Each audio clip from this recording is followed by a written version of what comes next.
Live question answer stream दीनी मसाइल में रहनुमाई किताब व सुन्नत की रोशनी में।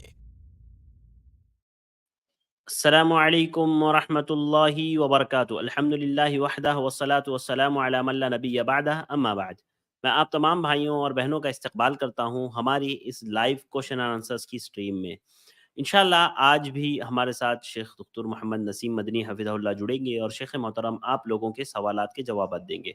आप लोगों से गुजारिश है कि जो भाई बहन भी सवाल करना चाहते हैं, हमारी लिंक हमने स्ट्रीम यार्ड की कमेंट में पेस्ट कर दी है। इस लिंक से आप डायरेक्ट हमारे साथ ज्वाइन हो करके सवाल कर सकते हैं, या आप अपने सवालात कमेंट्स में भी भेज सकते हैं। जब स्ट्रीम में कोई मौजूद नहीं होगा तो कमेंट से इंशाल्लाह हम आपके सवालात को ले लेंगे। तो आइए सबसे पहले शेख को ऐड करते हैं और फिर सवालात का सिलसिला शुरू करते हैं। अस्सलाम वालेकुम रहमतुल्लाहि व बरकातुहू। वालेकुम अस्सलाम व रहमतुल्लाहि व बरकातुहू।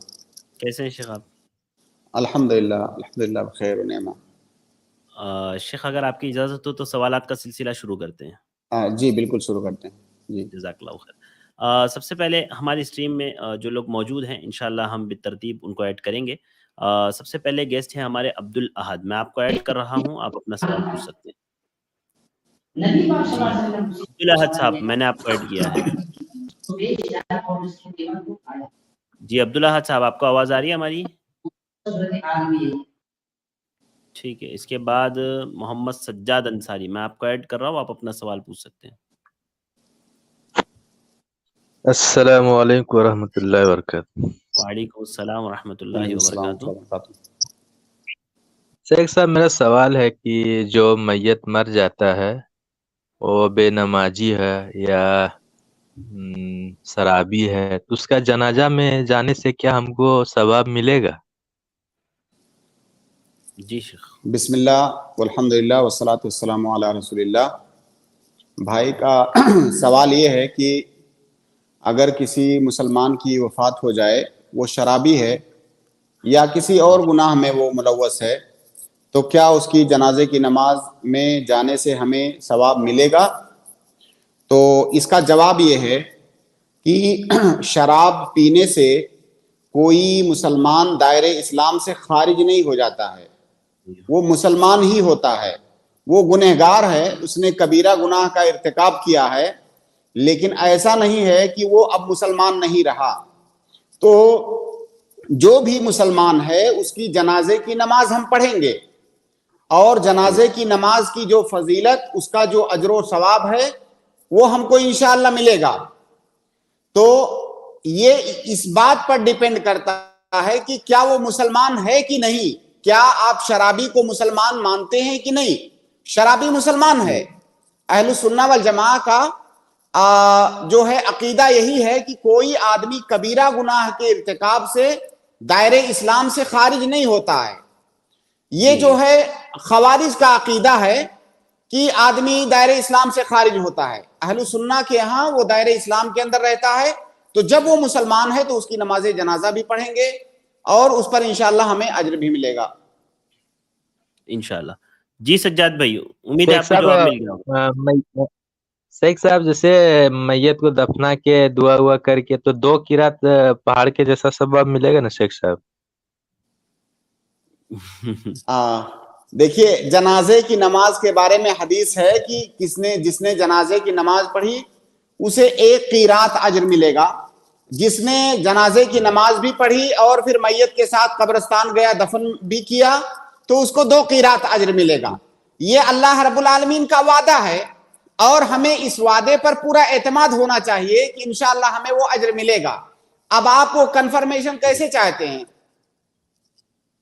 जी नहीं, मिलेगा सही है शेख साहब, कुरान हदीस में। जी बिल्कुल सही हदीस है। जी जज़ाकल्लाहु खैर सज्जाद भाई, बहुत बहुत शुक्रिया हमारे साथ जुड़ने के लिए। अगले गेस्ट है सिस्टर रेहाना, मैं आपको ऐड कर रहा हूँ, आप अपना सवाल शेख मोहतरम से पूछ सकते हैं। अस्सलाम वालेकुम शेख। वालेकुम अस्सलाम व रहमतुल्लाह। जी शेख, मेरा सवाल ये है कि जैसे दुआ वगैरह मांगते हैं तो क्या ऐसा बोलना जायज है कि अल्लाह मेरे बच्चों के खातिर, मतलब जो भी है जॉब लगा दे मेरे हस्बैंड का, या तो कुछ भी ऐसी कुछ भी, मतलब जो भी दुआ मांगते हैं बच्चों के खातिर बोल सकते कि नहीं? ये बताइए। शेख आपको आवाज आ रही है हमारी? शायद शेख का नेटवर्क प्रॉब्लम हो गया है थोड़ा सा। जी, इंशाल्लाह जैसे ही शेख जुड़ते हैं हम लोग आपके सवालात इंशाल्लाह शेख तक पहुँचाएँगे और शेख से जवाब लेंगे इंशाल्लाह आप लोगों के सवालात का। जब तक आपसे गुज़ारिश है कि आप ज़रूर हमारी लिंक जो आप तक पहुँची हैं, आप दूसरे भाई-बहनों तक भी शेयर करें, ताकि वो भी हमारे साथ जुड़ करके इस प्रोग्राम में शिरकत कर सकें और वो जो है इस प्रोग्राम से वो भी फ़ायदा उठा सकें। और अब तमाम भाइयों और बहनों से गुज़ारिश है कि आप लोगों के जो भी सवालात हैं, आप ज़रूर स्ट्रीम में ऐड होकर के शेख से पूछें। जी शेख अरशद। हाँ, आवाज़ आ रही है शेख आपको? जी बिल्कुल। क्या बहन का सवाल क्या था? हाँ, सिस्टर ने सवाल ये किया था शेख, क्या अल्लाह से इस तरह से दुआ कर सकते हैं कि अल्लाह ताला मेरे बच्चों की खातिर मेरे शौहर की जॉब लगा दे, या इस तरह से बोल करके अल्लाह ताला से दुआ कर सकते हैं शेख? हाँ बिल्कुल कर सकते हैं, इसमें कोई हरज नहीं है। क्योंकि शौहर की जॉब लगने में शौहर का जहां फायदा है वहां पे बच्चों का भी फायदा है, बीवी का भी फायदा है।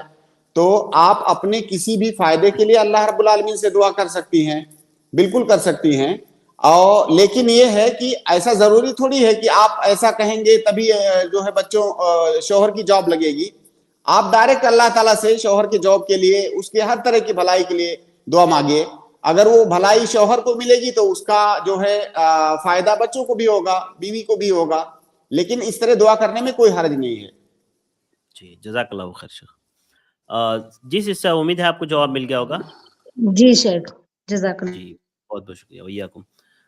इसके बाद अगले गेस्ट हैं हमारे एहसान, मैं आपको ऐड कर रहा हूँ। आप अपना सवाल शेख मोहतरम से पूछ सकते हैं। जी, एहसान जी, मैंने आपको ऐड किया है। अस्सलाम वालेकुम। अस्सलाम व रहमतुल्लाहि व बरकातहू। शेख मेरा सवाल है कि मेरे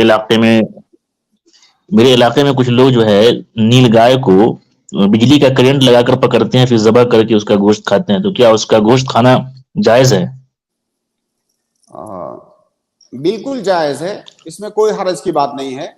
देखिए, नीलगाय को शिकार करने के बहुत सारे तरीके हो सकते हैं। शिकार का तरीका ये हो सकता है कि आप उसको तीर से मारें, आप उसको किसी खंजर से फेंक के मारें, या आप उसको जाल में फंसाएं, उसी या आप उसको बंदूक से मारें, बंदूक से मारते हैं तो वो भी एक तरीका है। या आप उसको जो है किसी बिजली इलेक्ट्रिक चीज से मारें और जब उस पर काबू पा लें तो आप उसको ज़बह करें, तो जायज है, इसमें कोई हरज की बात नहीं है। बस आप ये जो है ये याद रखें कि जहां पर, जिन जगहों पर उसको मारने पर पाबंदी है कानूनन हुकूमत की तरफ से, तो आप जहां पर हैं, जिस मुल्क में हैं, उस मुल्क के कवानीन का भी आप ख्याल रखें। ऐसा ना हो कि आप खुद भी किसी परेशानी में पड़ जाएं और दूसरों को परेशानी में डालें। उसको खाना ये जायज है हमारी शरीयत में, ये हर मुसलमान का अकीदा है और उसका अकीदा होना चाहिए। लेकिन अगर जिस मुल्क में आप हैं वहां का कानून उससे मना कर रहा है तो आप वो काम ना करें और ये अकीदा साथ में रखें कि हमारे लिए जायज है इसका खाना, लेकिन चूंकि यहां पे मना है कानूनन, इसलिए हमारी मजबूरी है, हम नहीं खा सकते। आप उसके जायज होने का अकीदा रखें, लेकिन कानून की खिलाफ वर्जी करने से बचे ताकि आप किसी परेशानी और मुश्किल में ना आए। जज़ाकल्लाहु खैर शेख। जी एहसान भाई। जी जज़ाकल्लाह। भैया बहुत बहुत शुक्रिया। अगले गेस्ट है नजमुल हुदा, मैं आपको ऐड कर रहा हूँ, आप अपना सवाल पूछें। अस्सलाम वालेकुम रहमतुल्लाहि व बरकातहू। रहमतुल्लाहि व बरकातहू। जी शेख, सवाल है कि कोई शख्स अपना मुल्क छोड़कर दूसरे मुल्क में जाकर वहाँ का सिटीजनशिप लेने के लिए दूसरे को बाप बनाकर सिटीजनशिप हासिल करता है, तो अगर ऐसा करता है तो कैसा है, जरा इसकी वजाहत कर दीजिए शेख। जी शेख। देखिए, ये खालिस दुनियावी मामला है और जाहिर है अगर उसको लगता है कि मेरी मसलहत, मेरा फायदा दुनिया और आखिरत की मसलहत इसी में है कि मैं किसी दूसरे मुल्क में जाकर के वहां की नेशनैलिटी ले लूं, तो बिल्कुल ले सकता है। सिर्फ एक चीज का वो ख्याल रखे کہ ایسا نہ ہو کہ جس ملک کو چھوڑ کر جا رہا ہے وہاں پہ تو اس کو اپنے دین پر، ایمان پر، اپنے عقیدے پر عمل کرنے کی آزادی ہے، لیکن وہ جہاں جا رہا ہے وہ کوئی ایسا ملک ہے جہاں پر وہ اپنے دین پر عمل بھی نہیں کر سکے گا، یا وہاں پر ایسے فتنے ہیں جن میں وہ مبتلا ہو جائے گا. تو اگر ایسا ملک ہے یا ایسی جگہ ہے تو وہاں پر جانے سے بچے وہ. لیکن اگر وہاں پر بھی وہ اسی طرح سے اپنے دین پر عمل کر سکتا ہے، قائم رہ سکتا ہے، کسی فتنے وغیرہ میں پڑنے کا اس کے خطرہ نہیں ہے، اور وہاں پر جانے میں اس کو دنیاوی فوائد ہے، وہاں بزنس کرنا چاہتا ہے یا کوئی اور دنیاوی مسئلات ہے، تو بالکل جا سکتا ہے، اس کی کوئی ممانعت نہیں ہے. جی شیخ، اصل میں ان کا سوال یہ تھا نا کہ وہ وہاں جانے کے لیے کاغذات میں باپ کا نام چینج کروا دیتا ہے. نہیں، یہ چیز بالکل جائز نہیں ہے. وہاں کا اپنے آپ کو وہاں کے کسی شخص کی اولاد دکھاتا ہے. جی سر، میں نے یہی سوال کیا تھا. ہاں، جی اگر وہ ایسا کرتا ہے تو یہ کام بالکل بھی جائز نہیں ہے. اللہ کے نبی صلی اللہ علیہ وسلم کی اس سلسلے میں حدیث ہے جس میں سخت وعید آئی ہے، جس میں اللہ کے نبی صلی اللہ علیہ وسلم نے کہا کہ اگر کسی نے اپنی نسبت اپنے باپ کے علاوہ کسی کی طرف کی تو اس نے کفر کیا. تو اس پر سخت وعید ہے کہ اپنے نام کے ساتھ اپنے باپ کے علاوہ کسی اور کا نام جوڑا جائے، تو یہ گناہ کبیرہ ہے، یہ جائز نہیں ہے. جی نجم الہدیٰ بھائی. جی سر، ایک اور سوال پوچھنا تھا. جی بولیے. جیسے کہ گہری نمازوں میں جب امام کے پیچھے سورہ فاتحہ جو پڑھنے کا مسئلہ ہے، 3 طرح سے آپ نے بتایا تھا شک، تو جس تینوں میں سے کوئی کسی پر جس طرح بھی پڑھے تو آمین مطلب کب کہنا ہے؟ امام کے ساتھ میں ہی آمین کہنا ہے؟ یہ آمین کا کیا مسئلہ ہے؟ اس کو ذرا وضاحت. دیکھیے حدیث کے اندر جو ہے کہ جب امام کہے غیر المغضوب علیہم ولا الضالین، جب امام ولا الضالین کہے گا تب ہم آمین کہیں گے. تو آمین کرنے کی جو جگہ ہے وہ فکس ہے کہ جب امام ولا الضالین کہے گا تو امام بھی آمین کہے گا، ساتھ میں ہم بھی آمین کہیں گے.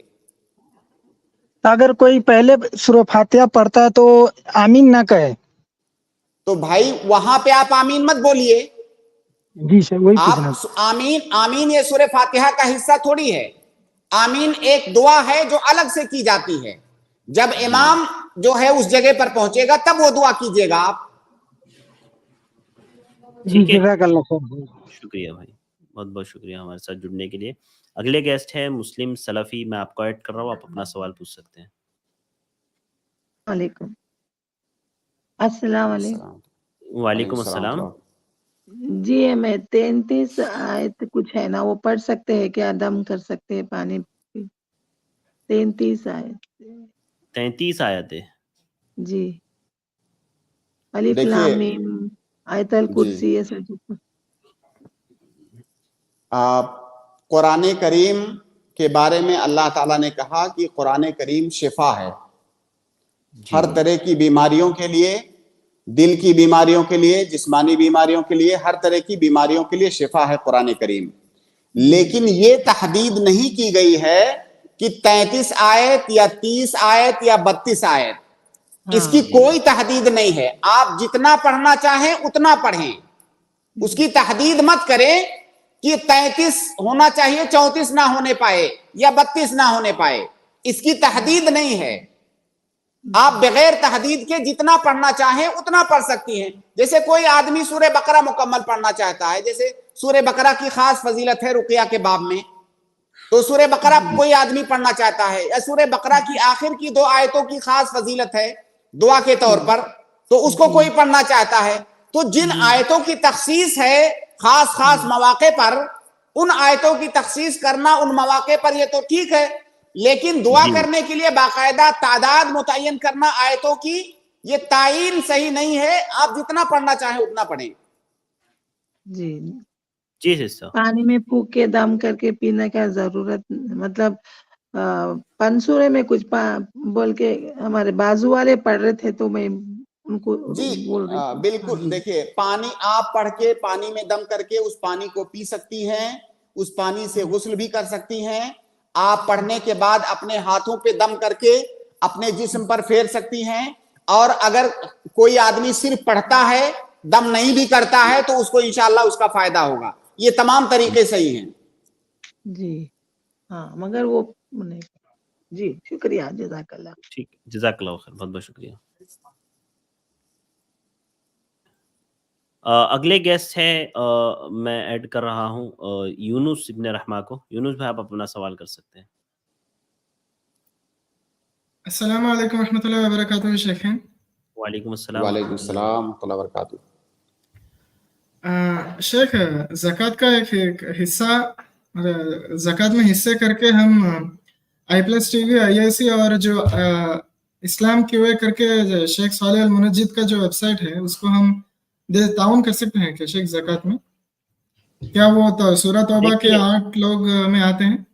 جزاک اللہ. نہیں، زکوٰۃ کے جو مصارف ہیں 8 مصارف قرآن کے اندر بہت واضح طور سے وہ بتا دیے گئے ہیں، انما الصدقات للفقراء والمساکین، وہ آخری آیت تک. تو اس میں 8 مصارف ہیں جن میں دعوت کا کام، مدرسہ، کوئی جو ہے خیراتی ادارہ، یہ چیزیں اس میں شامل نہیں ہیں. کسی فقیر کو دے سکتے ہیں، کسی مسکین کو دے سکتے ہیں، یا جو ہے اگر کسی ملک میں شرعی جہاد ہو رہا ہے تو آپ اس میں دے سکتے ہیں. دعوت کے راستے میں خرچ کرنا زکوٰۃ کے مال کو یہ جائز نہیں ہے. جی یونس بھائی. شرعی جہاد میں اب ہم فلسطینیوں کو دے سکتے ہیں شیخ؟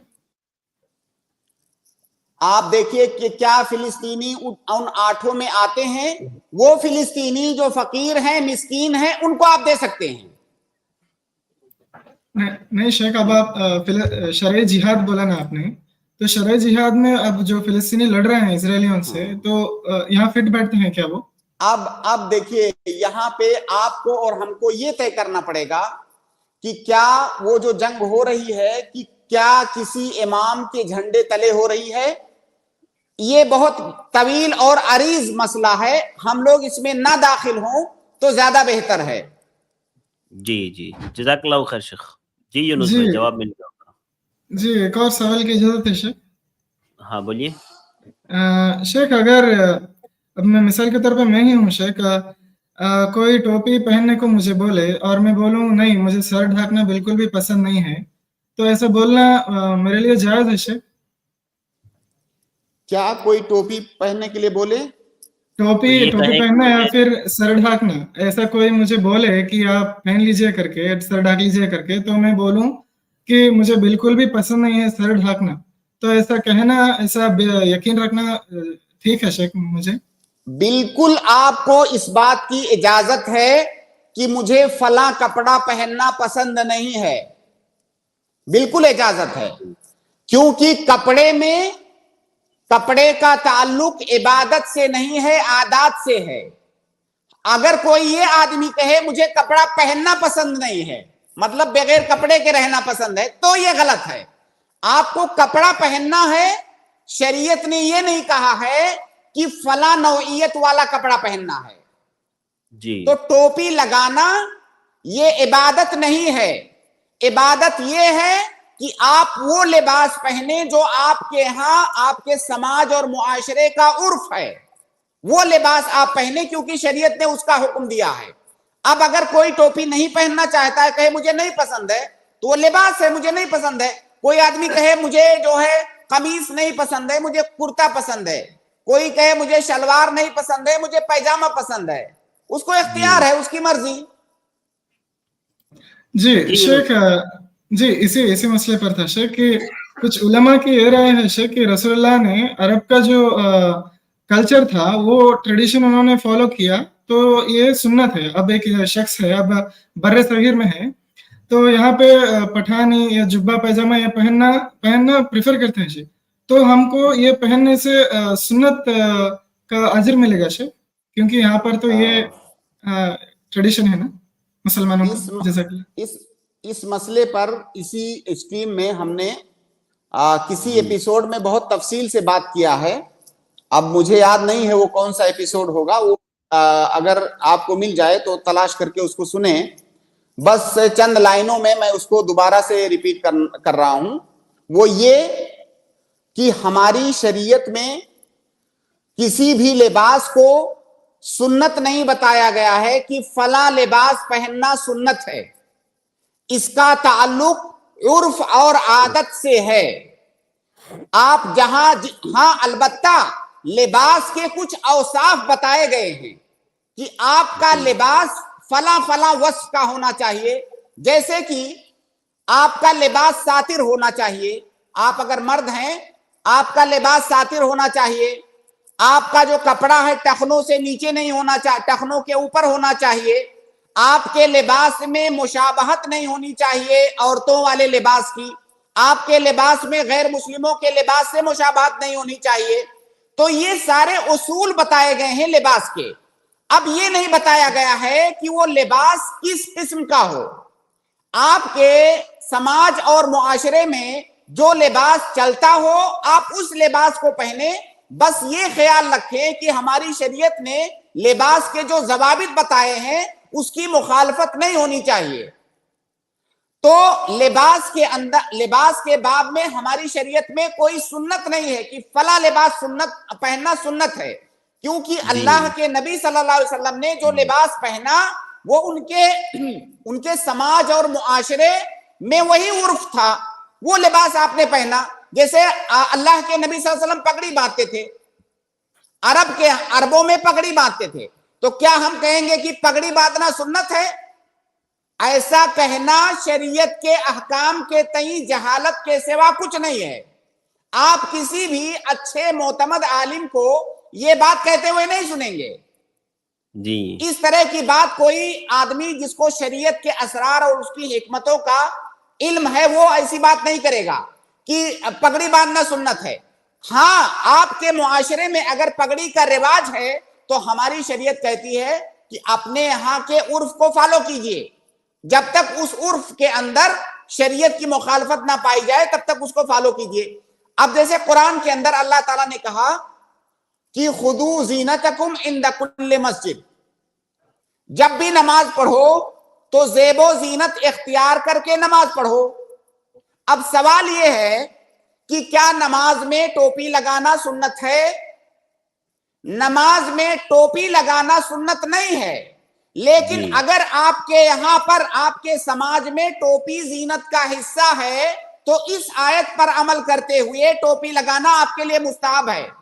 اگر ہم ٹوپی کو مطلقاً سنت کہتے اس کا مطلب یہ ہوتا کہ پوری دنیا کے لیے ہے وہ, جبکہ پوری دنیا کے لیے نہیں ہے. دنیا میں ایسے ممالک بھی ہیں جہاں پہ ٹوپی لگانا عیب سمجھا جاتا ہے.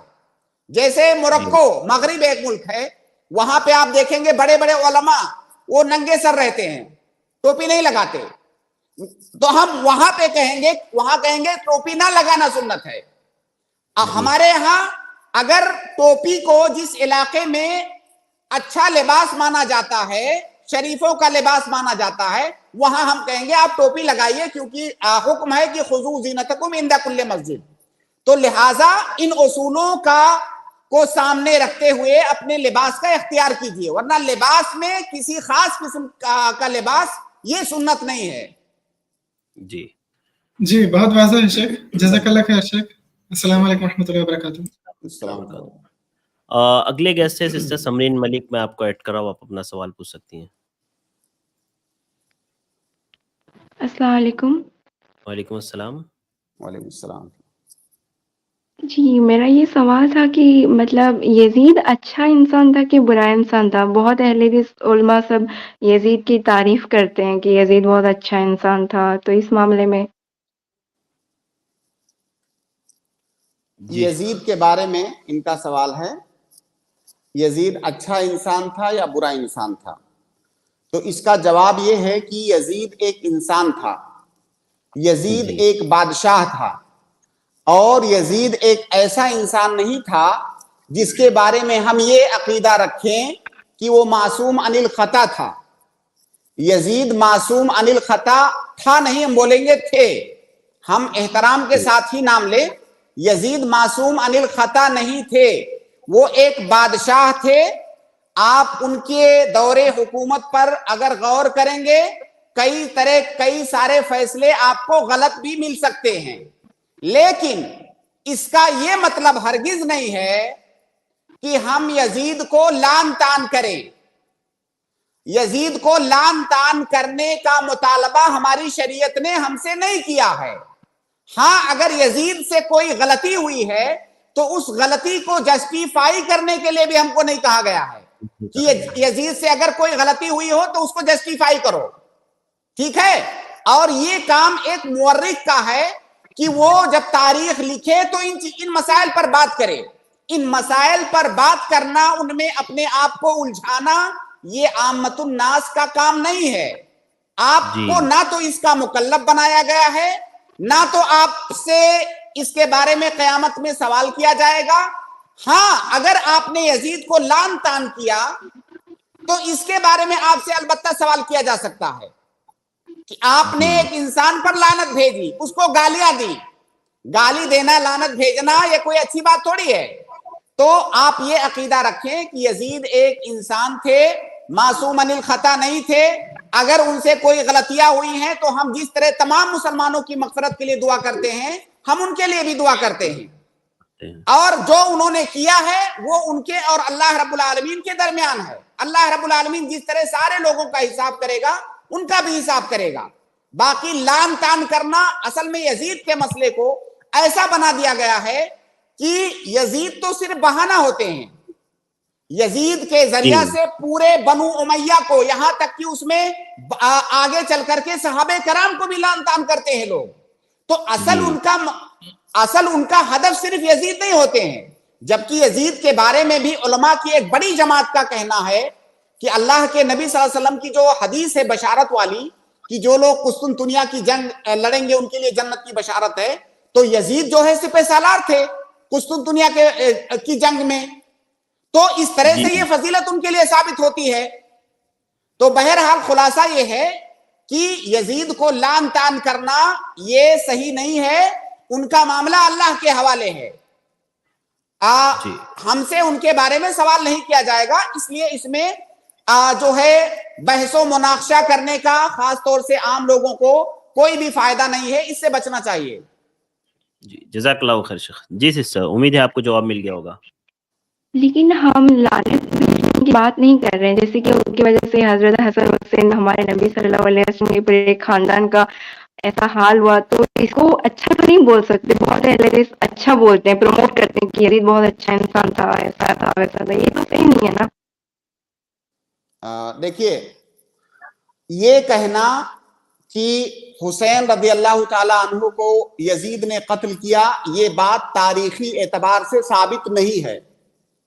وہ لوگ جھوٹ بولتے ہیں جو یہ کہتے ہیں کہ یزید نے حسین رضی اللہ تعالی عنہ کے قتل کا حکم دیا۔ ہاں یزید کے دور خلافت میں، یزید کے بادشاہ رہتے ہوئے ان کو قتل کیا گیا، اور تاریخ انسانی میں وہ ایک بہت دردناک واقعہ ہے، وہ ایک بہت مظلومیت کی بڑی داستان ہے۔ ان کو مظلومیت کے ساتھ ان کو قتل کیا گیا، اور اس پر ہر صاحب ایمان کو تکلیف ہے، لیکن اس کا یہ مطلب تو نہیں ہے کہ ہم جو ہے عدل کا دامن چھوڑ دیں، اس کا یہ تو نہیں مطلب ہے۔ یہ کہیں بھی ثابت نہیں ہے کہ یزید نے یہ آرڈر پاس کیا تھا کہ حسین رضی اللہ تعالیٰ عنہ کو قتل کر دو۔ ہاں وہ یزید بادشاہ تھا، ہو سکتا ہے یزید سے کئی سارے مسائل میں غلطیاں ہوئی ہوں، اللہ رب العالمین اس کا محاسبہ کرے گا۔ جی لیکن شیخ، بادشاہ کے اوپر تو بات آتی ہی ہے نا، اگر کسی کی دور حکومت میں کوئی عمل ہوتا ہے تو اس کے ذمہ داری میں بادشاہ بھی تو ٹھہرتا ہے۔ ہاں لیکن یہ تو ایک سیاسی بات ہوئی، یہ سیاسی بات ہوئی کہ ہندوستان میں اگر کچھ غلط ہوا تو جو حکمران ہے ہم کہیں گے کہ جو ہے اس کی ذمہ داری اس کو لینی چاہیے۔ لیکن آپ بتائیے کہ شرعی نقطۂ نظر سے اگر کسی ملک میں کوئی جرم ہوتا ہے، کوئی قتل ہوتا ہے مان لیجئے، اور اس قتل کا آرڈر اس حاکم نے پاس نہیں کیا ہے، تو کیا شرعی نقطۂ نظر سے ہم کہیں گے کہ وہ قاتل ہے؟ بالکل نہیں۔ हाँ, अगर उससे कोताही कहीं पर हुई है तो हम कहेंगे उसने कोताही किया है, लेकिन कोताही करना ये अलग मसला है और किसी का कत्ल उसके सर पर डाल देना ये बहुत बड़ी बात है। जी जी, वाज़ेह है शेख। जी सिस्टर, उम्मीद है जवाब मिल गया होगा आपको। लेकिन वो चाहता था तो जंग होने ही नहीं देता ना, वो रोक तो सकता था, उसके हाथों में इतनी पावर थी, फिर भी उन्होंने ऐसा किया। तो किसने बताया आपको कि वो चाहता तो रोक सकता था?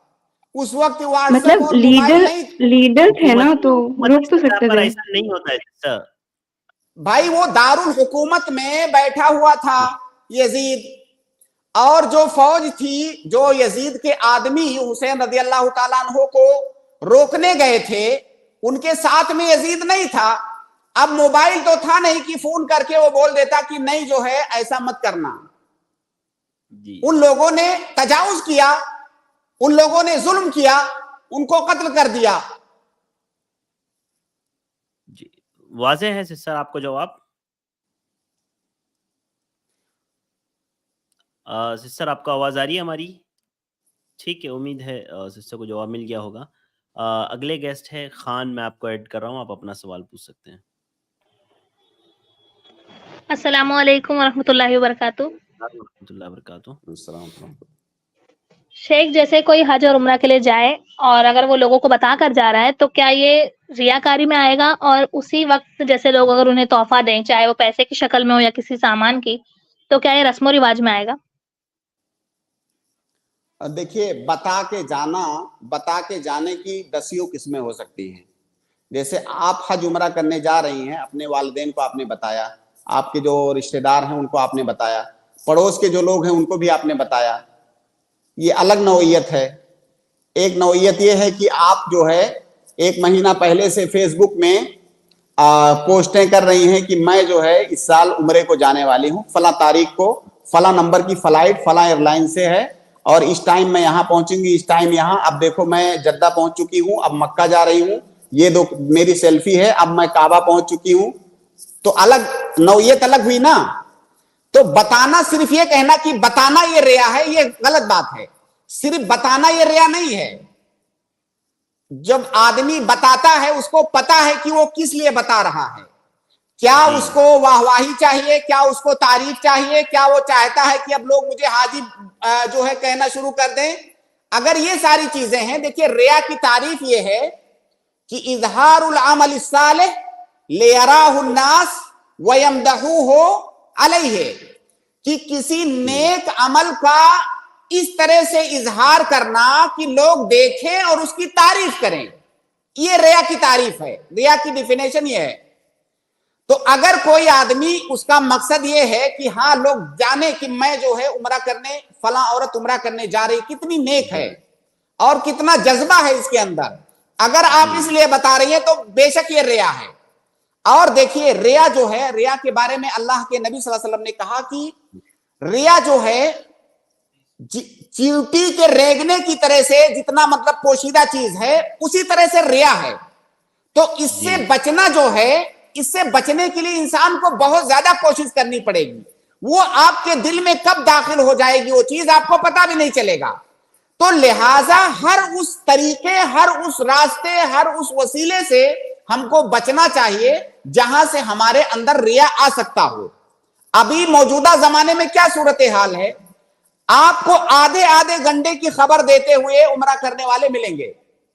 हर आधे घंटे पे आपको, अगर वहां पे जो है वक्त मलिक अब्दुल अजीज में बैठ करके वो काफी पी रहे हैं तो उसकी सेल्फी भी वो शेयर करेंगे।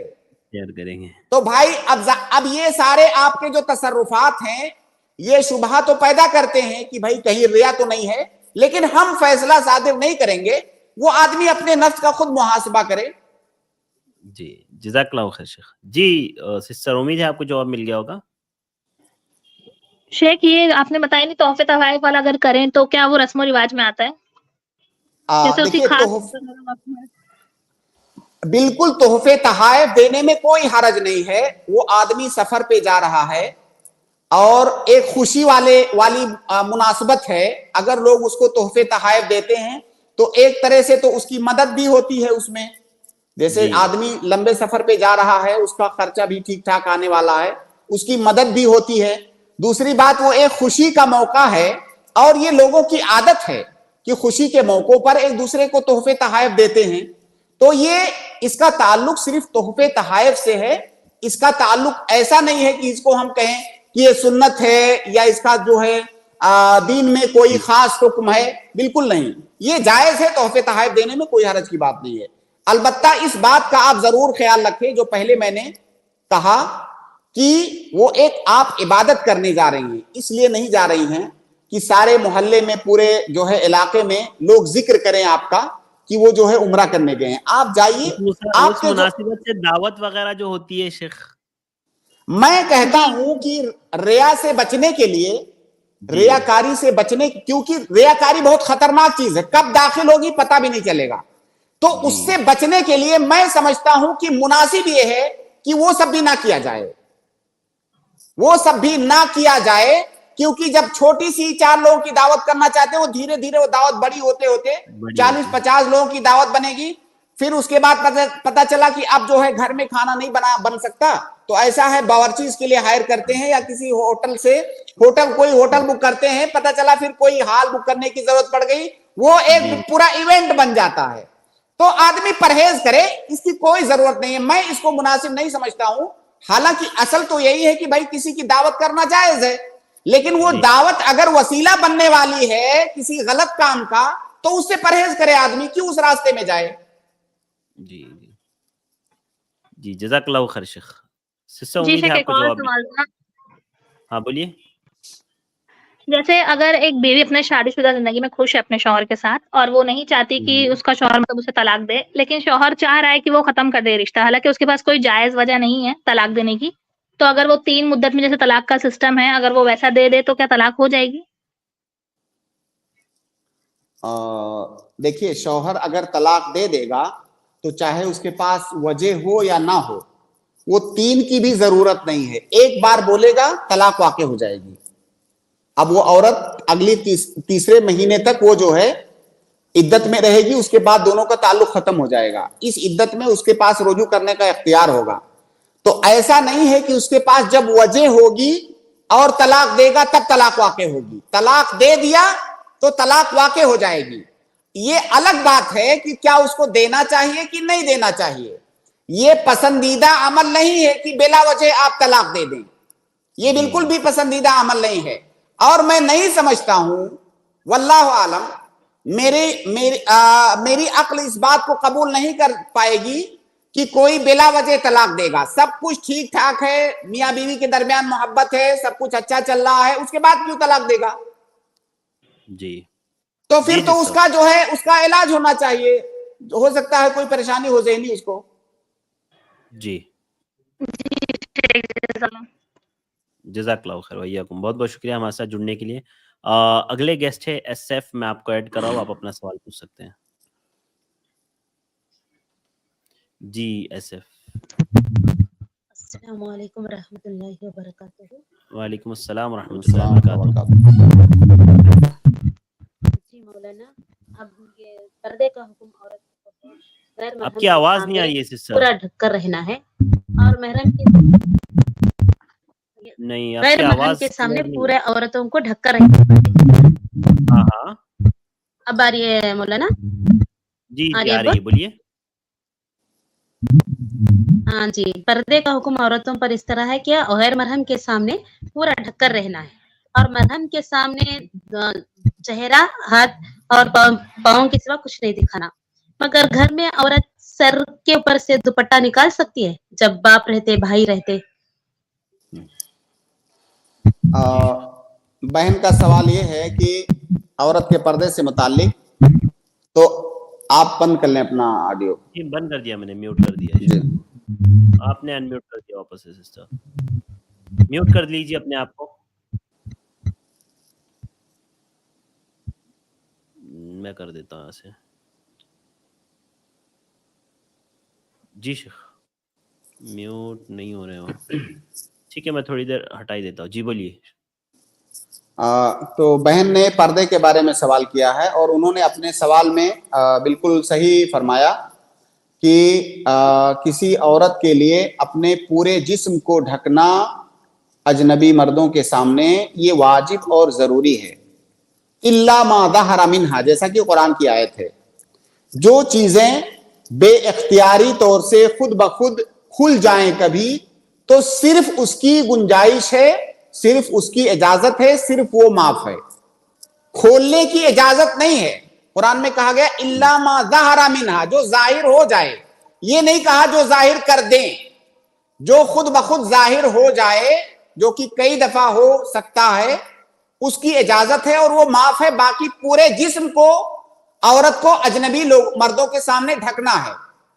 उनका अगला पॉइंट है कि जो महरम है, यानी जिनसे पर्दा नहीं है, उनके सामने औरत कितना जाहिर कर सकती है अपने आप को।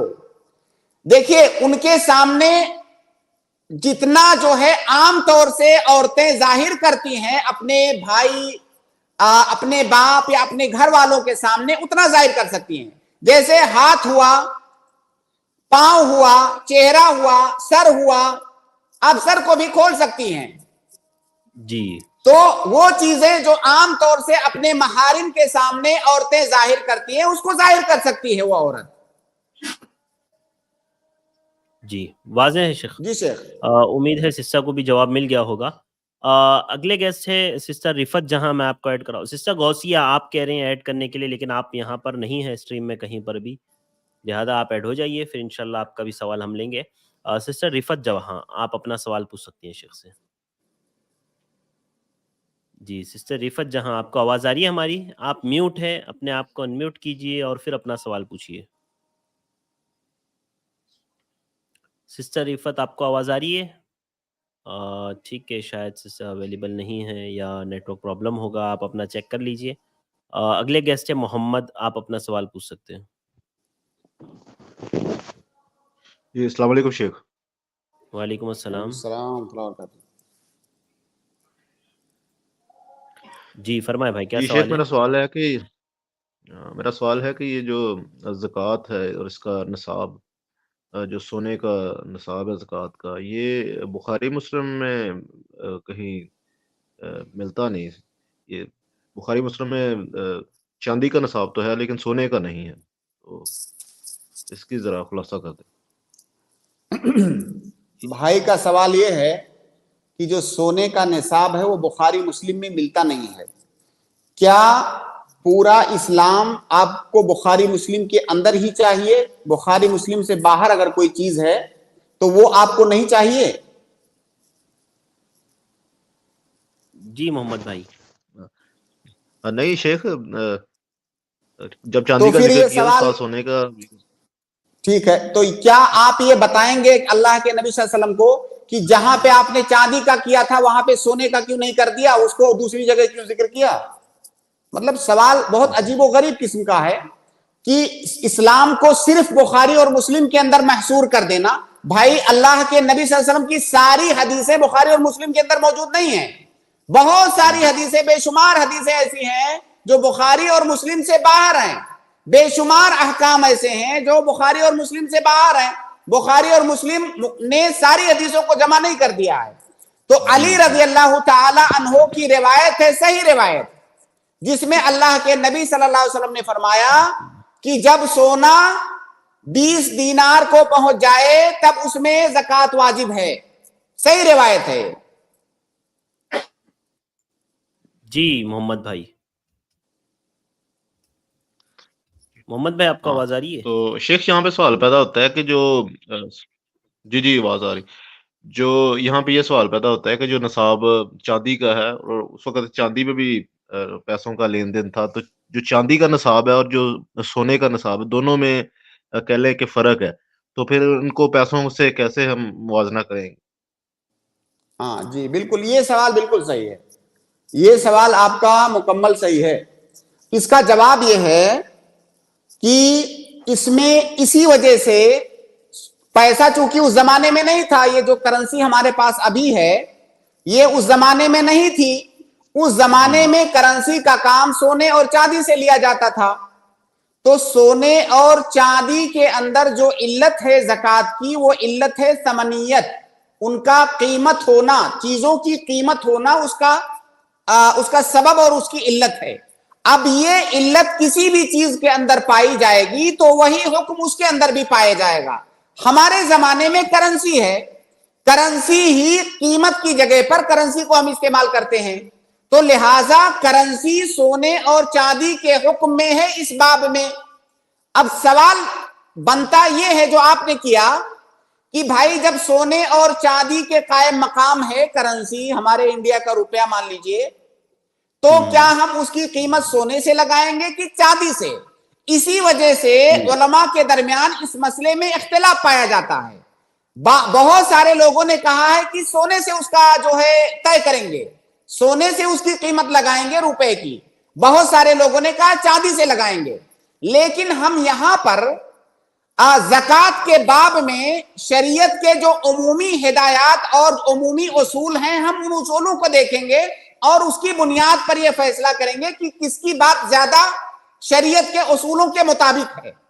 यहां पर एक चीज मैं आपके लिए जिक्र करूं कि देखिए ज़कात के जो मकासिद हैं, शरीयत के कुछ मकासिद हैं, कुछ हिकमतें हैं ज़कात की। उन हिकमतों में से एक बड़ी हिकमत है फकीरों और मिस्कीनों की मदद करना, मुआसातुल फुकरा।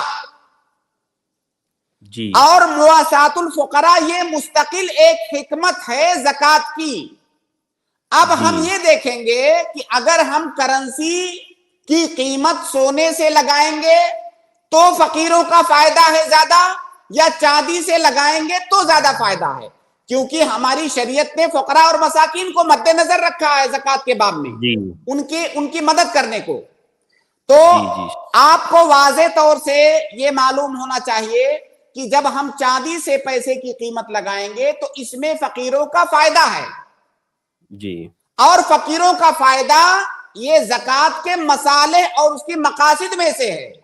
तो गोया कि इस यहां पर तरजीह हम शरीयत के मकसद को सामने रखते हुए देंगे कि इससे शरीयत का जो मकसद है ज़कात से, वो मकसद ज्यादा अच्छी तरह से पूरा हो रहा है। तो जैसे आपके पास रुपया है, अगर उससे आप चांदी खरीद रहे हैं तो कम रुपए में आपको निसाब भर चांदी मिल जाएगा, और वही निसाब अगर सोने से खरीदे आप तो ज्यादा रुपया देना पड़ेगा। इसका मतलब कम रकम में आप पर ज़कात वाजिब हो जाएगी अगर आप चांदी से उसकी कीमत लगाएंगे, और जल्दी ज़कात वाजिब हो जाने में फुकरा और मसाकिन का फायदा है, जो कि एक मकसद है ज़कात का। तो शरीयत का जो मकसद है वो ज्यादा अच्छी तरीके से पूरा होता है चांदी से कीमत लगाने में, इसलिए ये कौल राजे है। जी, जज़ाकल्लाहु खैर। जी मोहम्मद भाई, मोहम्मद भाई आपको आवाज आ रही है? जी फरमाएं।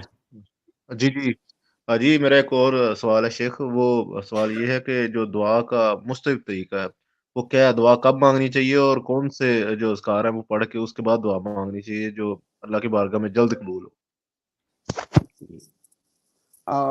ये सवाल बहुत बड़ा है और इसका जवाब जो है चंद लाइनों में नहीं दिया जा सकता, लेकिन आप मुख्तसर ये जाने कि अल्लाह के नबी सल्लल्लाहु अलैहि वसल्लम ने दुआ के कुछ आदाब बताए हैं, और जब उन आदाब के साथ हम दुआ करेंगे तो हमारी दुआ की मकबूलियत के चांसेस ज्यादा होंगे। इसी तरह से दुआ के कुछ शुरूत बताए गए हैं, उन शुरूत के साथ जब दुआ करेंगे तब हमारी दुआ कबूल होगी। इसी तरह से दुआ करने के लिए कुछ खास औकात बताए गए हैं जिनमें दुआएं ज्यादा कबूल होती हैं, उन औकात में करेंगे तो दुआ की मकबूलियत के चांसेस ज्यादा हैं। इसी तरह से कुछ खास जगहें बताई गई हैं जहां पे दुआ करने पर ज्यादा उभारा गया है, वहां दुआ करेंगे तो दुआ ज्यादा कबूल होगी। और इन तमाम चीजों को चंद लाइनों में हम बंद नहीं कर सकते। हाँ, दो चार मिसालें मैं आपको ऐसी बता सकता हूं जो आए दिन आपको पेश आती हैं, जिन पर आप अमल कर सकते हैं आसानी के साथ।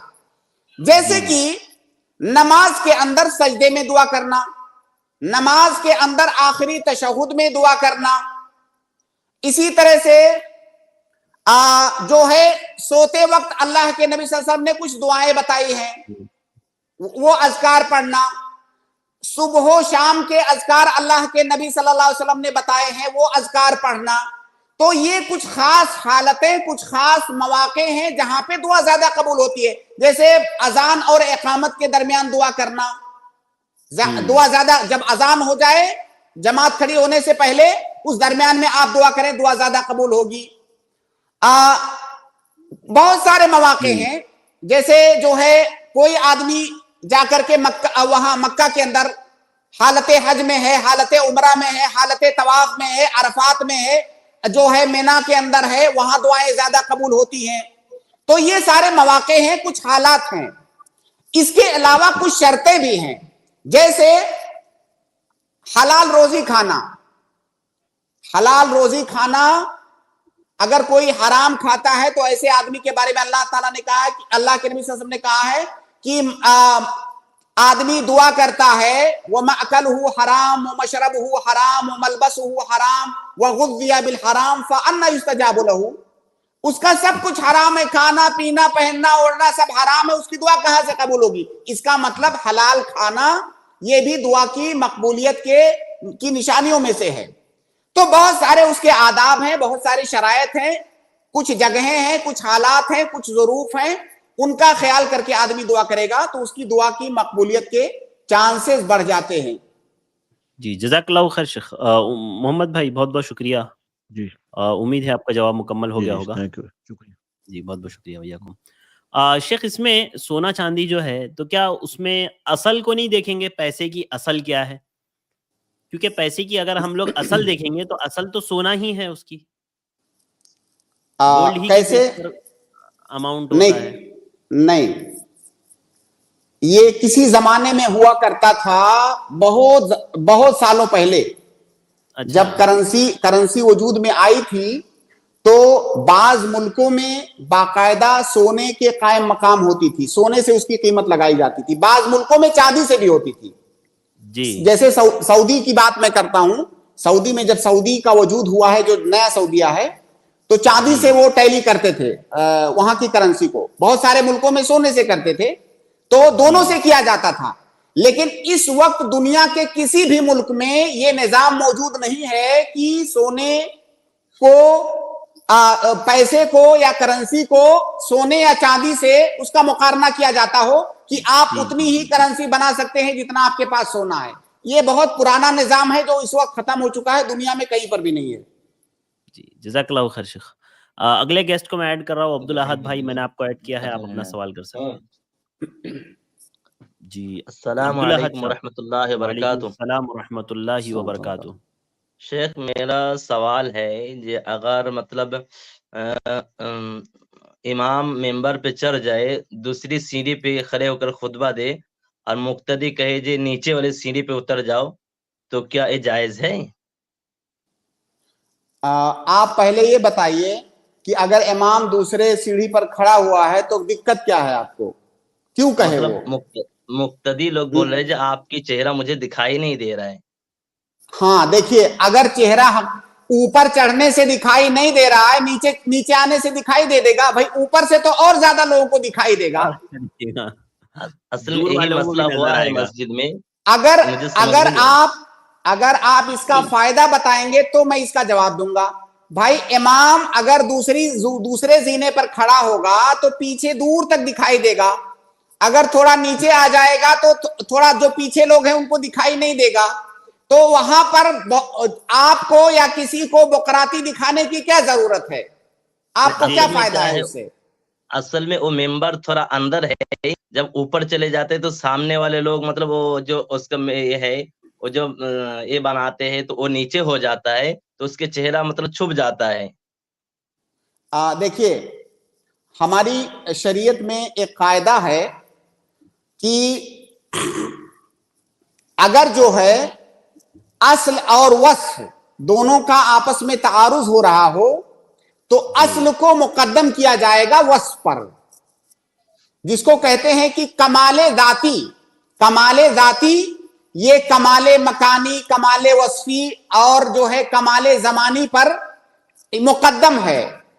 तो खुतबे के अंदर असल क्या है कि खुतबे के अंदर इमाम लोगों को मुखातब कर रहा होता है, लोगों को मुखातब करना है, उनका मुवाजहा करना है, ये असल है। अब उसको किस सीढ़ी पर खड़ा, सीढ़ी ये जगह है, सीढ़ी ये जगह है। اور لوگوں کا مواجہہ کرنا یہ اصل ہے. تو اگر سیڑھی مانے ہو رہی ہے، کسی خاص سیڑھی پر کھڑے ہونے سے لوگوں کا مواجہہ اس سے نہیں ہو رہا ہے، یا لوگوں کو صحیح سے سنائی نہیں دے رہا ہے، تو ہم اس سے کہیں گے آپ اس سیڑھی پر کھڑے ہوئیے جس سے خطبے کا اصل مقصد حاصل ہو. جی جی واضح ہے شیخ، اچھا، بہت اور واضح ایک جواب سوال ہے شیخ جی. جی. جیسا مؤذن اذان دیتے ہیں، وائر وغیرہ سب بٹورتے ہیں، دوسرے لوگ بٹن چالو کرتے، کہیں اور کچھ کرتے، کیا یہ صحیح ہے؟ خطبے کے دوران جی مطلب اذان جیسا ممبر پر امام چڑھ جاتے، پھر مؤذن اذان دیتے، تو مؤذن مائک ہٹاتے، دوسرا کوئی بٹن دباتا ہے، دوسرا کوئی مائک چالو کرتا ہے، تو مطلب یہ صرف مؤذن کرے کہ دوسرے لوگ بھی کر سکتے ہیں؟ دیکھیے، سوال اصل میں آپ کا یہ ہے کہ اذان خطبے کے دوران جو سامعین ہیں انہیں غور سے خطبہ سننا ہے، انہیں کسی اور کام میں مشغول نہیں ہونا ہے. نہ وہ بات کر سکتے ہیں، نہ کوئی اور ایکٹیویٹی کر سکتے ہیں خطبے کے دوران. تو سوال آپ کو سیدھا یہ سن لیجئے، بات سن لیجئے پلیز. خطبے کے دوران جو حاضرین ہیں ان کا خطبہ سننے کے علاوہ کوئی اور ایکٹیویٹی کرنا جائز نہیں ہے، بلکہ اللہ کے نبی صلی اللہ علیہ وسلم کی سیدھی حدیث ہے کہ اگر کسی نے خطبہ امام دے رہا ہو اور اس حالت میں کوئی بات کرنے لگے فقد لغا، تو اس نے لغو کام کیا. بہت سارے محدثین نے کہا ہے کہ اس کو وہ جو اجر ہے خطبہ سننے کا یا جمعہ میں حاضر ہونے کا، وہ اجر نہیں ملے گا.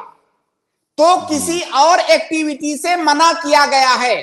اب سوال آپ کا آتا ہے جو آپ نے کیا ہے کہ جیسے اذان ختم ہوئی، امام نے خطبہ شروع کر دیا. اب جب امام نے خطبہ شروع کر دیا تو کوئی آدمی جا کر کے وائر سمیٹ رہا ہے، کوئی مائک صحیح کر رہا ہے، کوئی جو ہے سوئچ آن آف کر رہا ہے، یا کوئی اور ضرورت کا کام کر رہا ہے. تو کیا یہ ایکٹیویٹی کرنا دوسرے لوگوں کا خطبے کے دوران جائز ہوگا کہ نہیں ہوگا؟ دیکھیے، اگر ضرورت ہے، ہر وہ کام، ہر وہ ایکٹیویٹی جو خطبے کے اور نماز جمعہ کی مصلحت میں ہے، وہ ایکٹیویٹی جائز ہے. جیسے بہت ساری مسجدیں بڑی ہیں، وہاں پر باقاعدہ لوگوں کی ضرورت پڑتی ہے کہ وہ لوگوں کی سب بندی کروائیں، باقاعدہ جو ہے انتظام وغیرہ دیکھیں، یا جو ہے مائک وغیرہ درست کریں. یہ سارے انتظامات، ان کا تعلق کس چیز سے ہے؟ ان کا تعلق جمعہ سے ہے، جمعہ کے خطبے سے ہے، جمعہ کی نماز سے ہے. تو ہر وہ ایکٹیویٹی جس کا تعلق جمعہ کے خطبے، جمعہ کی نماز، جمعہ کی مصلحت سے متعلق ہے، وہ ایکٹیویٹی کرنا یہ جائز ہے. جی واضح ہے. جی شیخ، آپ نے بولے جو مطلب جب امام خطبہ شروع کرے گا تو مقتدی خاموش رہے گا، اس سے مطلب خطبہ شروع کرنے سے پہلے اگر مقتدی کچھ بولنا چاہتے تو بول سکتے ہیں نا؟ بالکل بول سکتا ہے. جی جو لوگ وہاں پہ حاضر ہیں خطبہ سے پہلے بول سکتے ہیں. یہاں پر ایک بات اور بھی میں آپ کو بتا دوں کہ اگر خطیب اور کسی مقتدی جو خطبہ سن رہے ہیں، خطیب اور ان کے درمیان کوئی کنورسیشن ہوتا ہے تو یہ بھی جائز ہے. یہ بھی جائز. آپ بات نہیں کر سکتے، خطیب سے مخاطب ہو سکتے ہیں. آپ اگر خطیب سے مخاطب ہونا چاہیں تو ہو سکتے ہیں، جیسا کہ اللہ کے نبی صلی اللہ علیہ وسلم سے وہ صحابی سلیق الغطفانی خطبے کے دوران وہ مخاطب ہوئے اللہ کے نبی صلی اللہ علیہ وسلم سے. اسی طرح سے دوسرا واقعہ ہے، اللہ کے نبی صلی اللہ علیہ وسلم نے خطبہ دیتے ہوئے کسی صحابی کو مخاطب کیا جو کہ تھوڑا تاخیر سے آئے تھے. تو خطیب کے درمیان اور جو سامعین ہیں ان میں سے کسی کے درمیان کنورسیشن ہو سکتا ہے، کیونکہ ظاہر ہے یہ کنورسیشن جو ہوگا یہ خطبے کی مصلحت ہی میں یہ چیز ہوگی. وہ الگ سے کوئی بات نہیں کر سکتا ہے، کوئی دوسری ایکٹیویٹی نہیں کر سکتا. جی جزاک اللہ خیر شیخ، جزاک اللہ خیر عبدالحد بھائی ہمارے ساتھ جڑنے کے لیے. جی بہت بہت شکریہ. اگلے گیسٹ ہے جبین، میں آپ کو ایڈ کر رہا ہوں، آپ اپنا سوال پوچھیں. جی جبین. جی آپ سن رہے ہیں؟ جی سر فرمائیں. جی میرا سوال یہ ہے کہ کلچر اور ریلیجن میں ڈیفرنس کیا ہے؟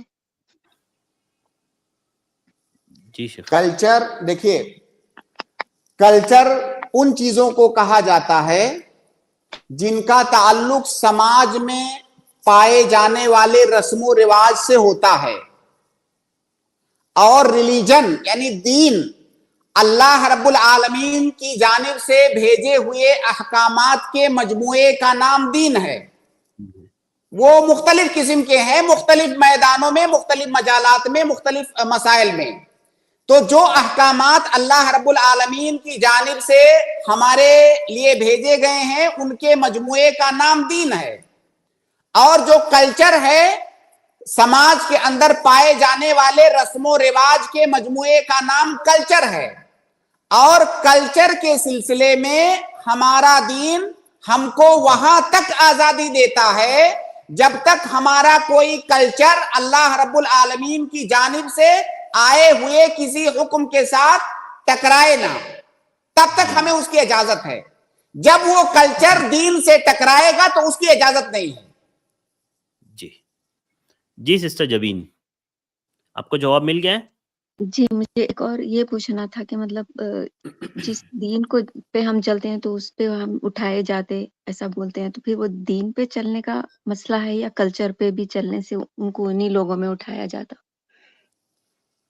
सिस्टर, ये बहुत क्लियर अंदाज में समझ लीजिए, कल्चर के बारे में अभी भी आपको कंफ्यूजन है। देखिए, दीन के अलावा जितने भी दुनियावी मसाइल हैं, जो दुनियावी मसाइल हैं उसमें एक कायदा है कि अल अस्लु फिल अशिया अल इबाहा। दुनियावी तमाम मामलात के अंदर असल ये है कि वो तमाम मामलात जायज हैं, तमाम मसाइल जायज हैं। उसमें अल्लाह ताला ने हमको आजादी दी है। कहां तक आजादी दी है? वहां तक आजादी दी है जहां पे वो हमारे दीन के किसी हुक्म से ना टकराए, जहां पर दीन के किसी हुक्म की मुखालफत ना हो रही हो, वहां तक हमको आजादी है। तो वो दीन नहीं है, कल्चर जो है दीन नहीं है। दीन वो है जो अल्लाह रब्बुल आलमीन की जानिब से अहकामात हमारे लिए उतारे गए हैं और पाबंद बनाए गए हैं, वो दीन है। तो हम जिस दीन पर रहेंगे उस दीन पर उठाए जाएंगे। वाज़ेह शेख, जज़ाकल्लाहु खैर। जी सिस्टर, उम्मीद है आपको जवाब मिल गया होगा। जी, जज़ाकल्लाह खैर। अब मैं इस स्ट्रीम के आखिरी गेस्ट को ऐड कर रहा हूँ, तौहीद अहमद, मैं आपको ऐड कर रहा हूँ।